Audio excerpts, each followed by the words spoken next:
Mesdames et messieurs, bonsoir et bienvenue à cette session d'information. Mais avant tout, le sommaire.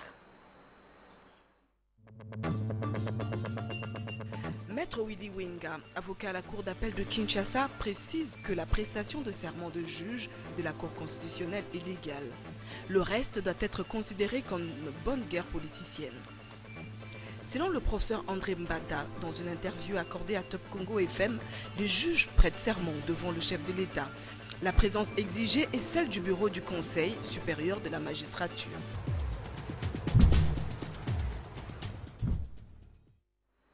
Une fois de plus, mesdames et messieurs, bonsoir et bienvenue à cette session d'information. Je le disais dans le sommaire, la prestation de serment de juge de la Cour constitutionnelle est légale, conformément à l'article 10 de la loi portant organisation et fonctionnement de la Haute Cour. Le reste doit être considéré comme des guerres politiciennes. Maître Willy Wenga, avocat à la Cour d'appel de Kinshasa-Gombe, a été joint pour vos téléphones par Esther Badibiabia. L'article 10 de la loi portant organisation et fonctionnement de la Cour constitutionnelle est clair en ces termes. Avant d'entrer en fonction, les membres de la Cour sont présentés à la nation devant le président de la République, l'Assemblée nationale, le Sénat et le Conseil supérieur de la magistrature représentés par son bureau. Ils prêtent devant le président de la République les serments suivants. Lorsque vous lisez cet article-là, vous notez très bien que l'entrée en fonction de juge de la Cour constitutionnelle, mieux de membre parce que la loi utilise le terme membre, et avant d'entrer en fonction, il y a deux conditions. La première condition, c'est être présenté à la nation devant le président de la République, l'Assemblée nationale, le Sénat et le Conseil supérieur de la magistrature, représentés par son bureau. Deuxième condition, il prête serment devant le président de la République, lequel serment est défini à l'article 10. La cérémonie qui doit avoir lieu, au-delà d'être une cérémonie de prestation de serment, doit d'abord et préalablement être une cérémonie de présentation à la nation. Et à l'issue de la présentation à la nation, les juges constitutionnels prêtent serment. Il faut reconnaître ici que sur le plan de droit, les choses sont claires. C'est peut-être sur le plan politique que les politiciens cherchent à se compliquer entre eux, mais la cérémonie elle-même est légale, prévue par la loi. La question fondamentale qui reste est celle de savoir quel est le contenu qu'on donnerait au concept Assemblée nationale et au concept Sénat. Est-ce que l'Assemblée nationale signifierait deux députés nationaux, 3 députés nationaux? Est-ce que l'Assemblée nationale signifierait la présidente seule? Est-ce que le Sénat signifierait le bureau seul? Ou le Sénat ou l'Assemblée nationale signifierait les bureaux et les autres parlementaires? Y a-t-il un quorum? Est-ce qu'il faut qu'il y ait un quorum? Voilà toutes les questions que les gens devaient régler. Moi, j'avais toujours préconisé qu'à toutes ces questions et face à toute cette cacophonie, qu'il y ait au moins une solution négociée pour éviter au pays une crise qui ne profiterait à personne, parce que la paix va s'éloigner. Mais sinon, il est prévu, avant d'entrer en fonction, que les juges soient présentés. Ils doivent être présentés, c'est connu par la loi, devant le président de la République, l'Assemblée nationale, le Sénat et le Conseil supérieur de la magistrature. Et c'est après qu'ils soient présentés qu'ils prêtent serment. Et dans une correspondance adressée au chef de l'État, la présidente de l'Assemblée nationale, Janine Mabunda, ainsi que le président du Sénat, Maître Alexis Tambouemamba, disent être surpris d'être saisis par la présidence de la République pour l'organisation de la cérémonie de prestation de serment de nouveaux membres de la Cour constitutionnelle. Par conséquent, disent-ils, je cite, « Nous ne saurons organiser cette cérémonie ni en être partie prenante ». Fin de citation. Interrogé par la radio Top Congo au sujet de la présence ou non de présidents de 2 chambres du Parlement à cette cérémonie, le professeur André Mbata dit que leur présence n'est pas indispensable. Suivez. Bon, je crois que ça ne change rien parce que l'article 10 de la loi organique portant organisation et fonctionnement de la Cour constitutionnelle est clair sur la prestation de serment des membres de la Cour constitutionnelle. Selon cet article, ils prêtent serment devant le président de la République. Donc, ils sont présentés devant la nation, le président de la République, l'Assemblée nationale et le Sénat et le bureau du Conseil supérieur de la magistrature. Donc, la présence qui est exigée, c'est celle du bureau du Conseil supérieur de la magistrature. Eh bien, le président du Sénat ou la présidente de la Cour de l'Assemblée nationale peuvent choisir de ne pas venir. Mais cela n'annule pas la prestation de serment, ce n'est pas une raison de la nullité de la prestation de serment, d'autant plus que d'autres membres de l'Assemblée nationale et du Sénat seront présents. Est-ce que ça ne sera pas inélégant que le président de la République arrive au Parlement sans être reçu par les chefs des deux chambres? Oui, inélégant de la part des chefs des deux chambres. Ce sera inélégant de leur part et c'est quand même pitoyable que le président de deux chambres qui devait se comporter en femme et en homme d'État ait choisi de se comporter plutôt comme des hommes de leur parti politique. C'est malheureux pour des dirigeants des institutions comme cela. Et dans tous les cas, ça ne change en rien. Nous sommes, si on tient à la loi, c'est que l'article dit, c'est clair. Et dans un autre registre, 19 octobre 2020, 19 octobre 2019 et 19 octobre 2020, une année s'est écoulée depuis le lancement par le chef de l'État de l'opération Kinshasa-Bopeto. À cette occasion, le coordonnateur provincial de Kin-Bopeto a échangé avec le chevalier de la Plume sur le bilan de la dite opération initiée par le gouverneur de la ville, Jean-Tini Ngobila. Suivez. Germain Poundou, coordonnateur provincial de Kin-Bopeto, a profité du 1 an de cette opération pour affirmer à la presse que le bilan est positif. Nous avons eu à effectuer beaucoup d'actions depuis le 19 octobre, des actions d'éclat, des actions au niveau de chaque commune. Au moment où nous vous parlons, chaque commune de Kinshasa est dotée d'une coordination Bopeto, coordonnateur adjoint chargé des opérations. Chaque quartier est doté d'une coordination Bopeto, coordonnateur de quartier, coordonnateur adjoint chargé des opérations. Et tous les chefs de rue de Kinshasa ont déjà leur habilitation en tant que coordonnateur Bopeto des rues. L'hôtel de ville, avec à la tête son numéro 1, Jean-Tini Ngobila Mbaka, abat un travail des titans, soutient-il. Ceux qui ne travaillent pas sont sanctionnés, donc nous sommes vraiment dans la dynamique d'inscrire cette action dans la pérennisation. Et je peux dire, en tant que coordonnateur de l'opération Kinshasa-Bopeto, j'en suis satisfait. Les efforts sont fournis pour que la capitale redevienne Kinshasa la belle. Il y a un lieu de départ pour toute action. On ne peut pas se dire, voilà, pour Kinshasa Bopeto, paf, tout Kinshasa devient du coup brillant, propre. Non, on commence par un endroit. Et si Gombe a toujours été choisi, parce que Gombe encaisse aussi le plus grand poids démographique. Ce qui est fait pour le moment par le premier citoyen de la ville mérite en tout cas des encouragements. Parlons aussi du problème d'électricité que vivent les habitants du quartier 3 Anjili. C'est depuis 2 mois que le noir règne et cela implique également l'insécurité dans ce quartier. Suivez ce reportage que nous proposent Patricia Molengombo-Lekuni et Raïssa Kitambala. Au quartier 3 dans la commune de Njili, la population vit dans le noir depuis plus de 2 mois. Et pourtant, elle honore les factures de la Société nationale d'électricité, une société censée fournir de l'électricité à ses riverains. Les habitants du quartier 3 se demandent à quel sens c'est voué, car la SNEL ne leur donne aucune explication quant à ce. Ces derniers temps, nous avons un sérieux problème du courant. Le courant vient à 0 heure et repart à 5 heures. Nous demandons à la SNEL de résoudre ces problèmes qui inquiètent plus d'un. Il y a de cela 2 mois et demi que le courant n'est pas stable. Mais la SNEL continue de nous envoyer les factures. Il faut le dire, les inciviques appelés communément Kuluna ont élu domicile dans ce coin de la Tchangou suite au manque d'électricité. C'est pourquoi une solution le plus vite possible serait la bienvenue. Sont là les vœux des habitants du quartier 3 auprès des responsables de la Société nationale d'électricité SNEL.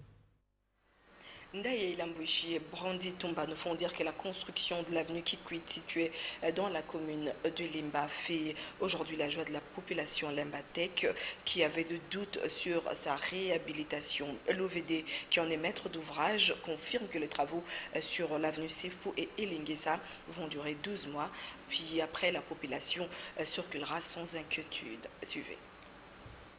Les travaux de construction et de modernisation de l'avenue Kikwit dans son tronçon compris entre avenue Sefou des Imports de la Foire internationale de Kinshasa-Fékin et avenue Elingesa dans les communes de Limba, Ngaba, Limité, Ngiringiri et Makala évoluent normalement.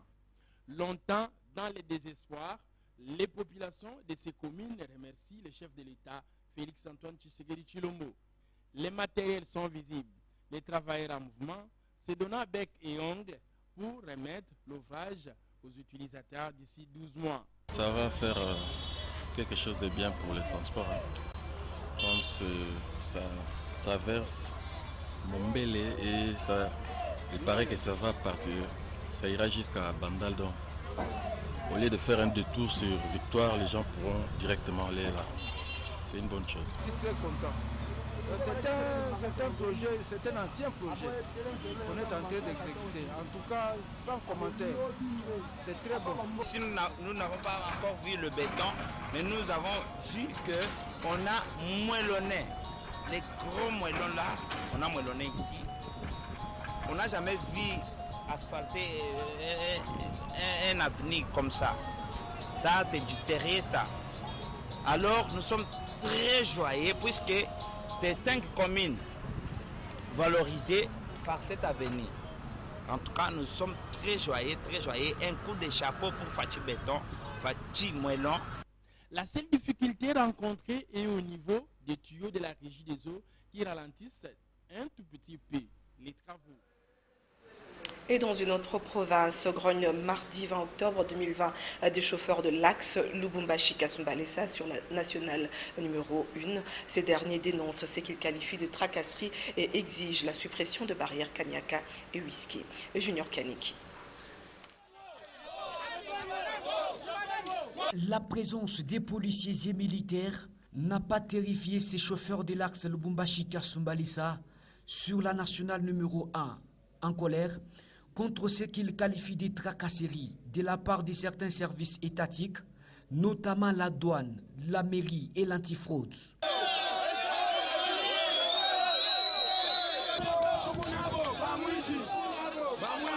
Ici, au niveau du village Mako, à une trentaine de kilomètres de la ville de Lubumbashi, la plupart exigent la suppression des barrières Whisky et Kanyaka. On frappe, on maltraite les chauffeurs, on arrête les marchandises arbitrairement, on fait payer l'argent sans aucun document. Hakuna tana ni kishe transkupi yako inako. Efete no balabala whisky tunaribu. Kanyaka utaribu. Akaza bakipe ba service yote. Efete no balabala ba voiture bena kwanda. Tolomba kiabula toshe bintu byake bijusho kiabula tala. Tosha mabaye on balabala chef de l'état chasema. On ne veut pas de barrières.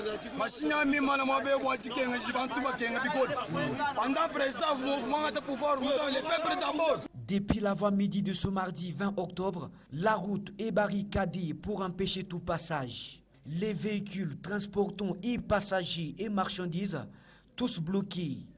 Les commerçants haussent les tons.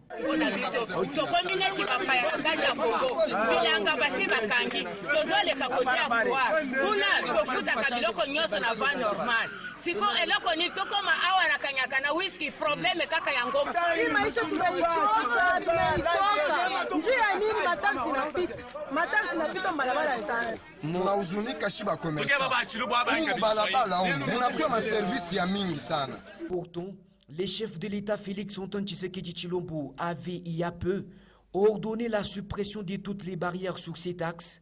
Malheureusement, cette mesure est foulée aux pieds par les responsables de certains services étatiques. Actualité vue par les autres. Aujourd'hui, Esther Badibiabia et Damien Maungu ont tendu leur micro à Jules Ngangola, rédacteur en chef de Direct TV. Selon lui, l'actualité est dominée par l'interpellation du ministre d'État, ministre de la décentralisation, Azarias Rouberoy. Suivez.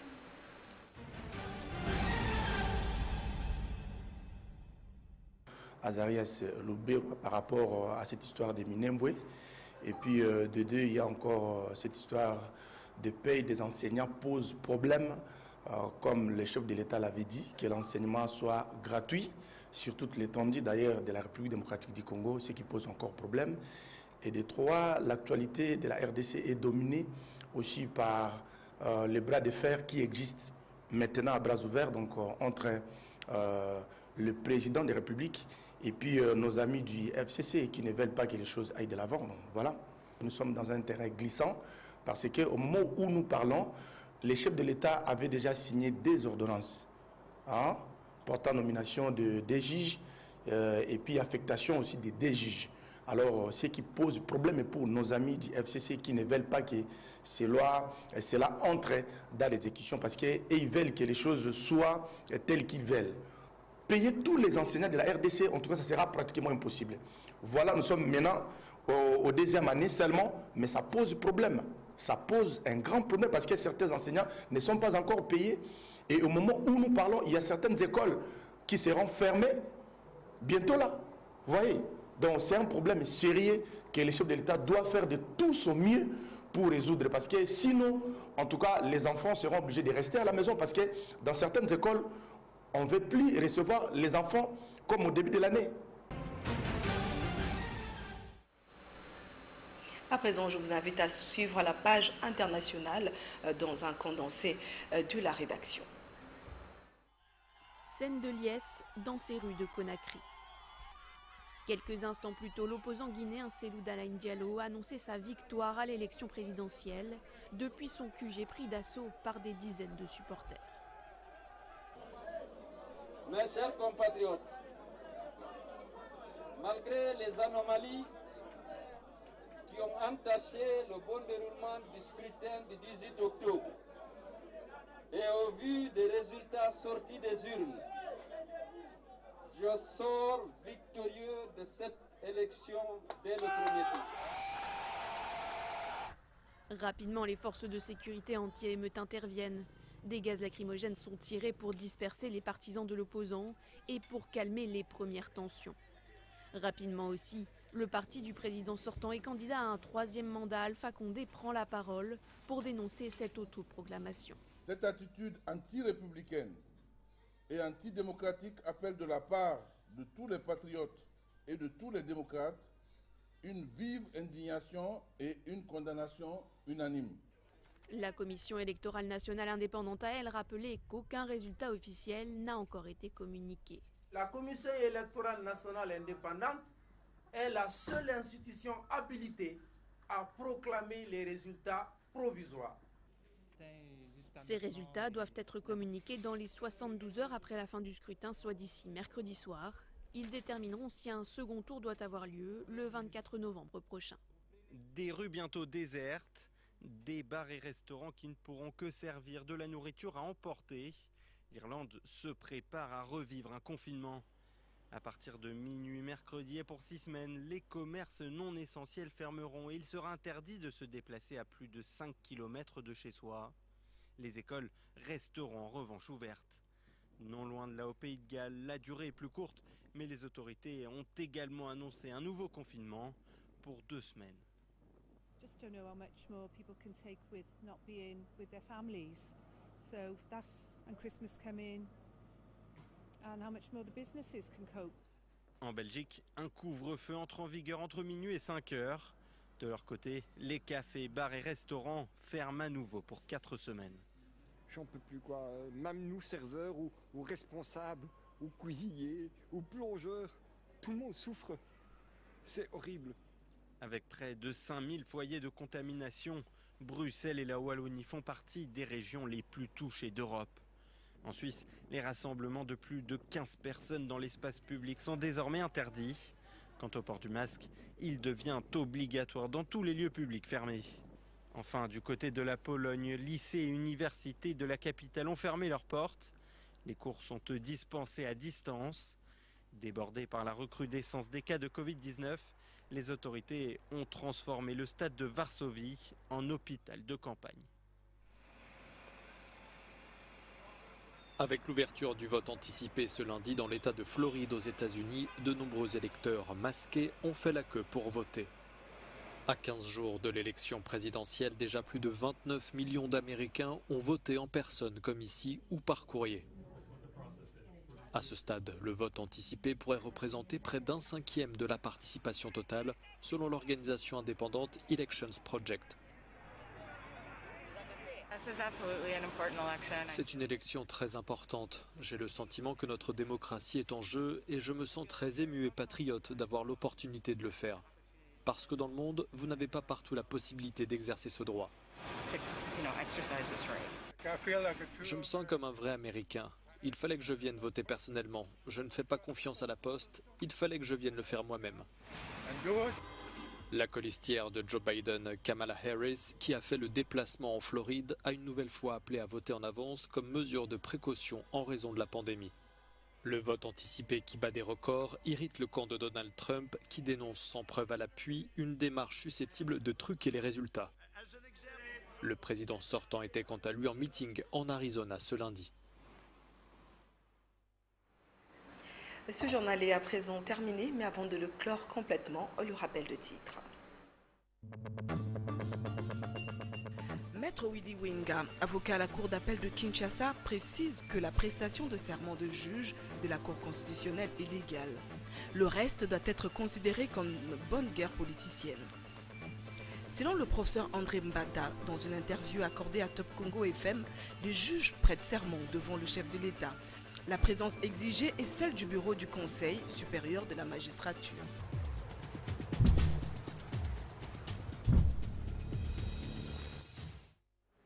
Et c'est par ici que nous bouclons complètement cette session de journal. Si elle vous a plu, dites merci à toute l'équipe de rédaction de votre chaîne Antena. Au revoir.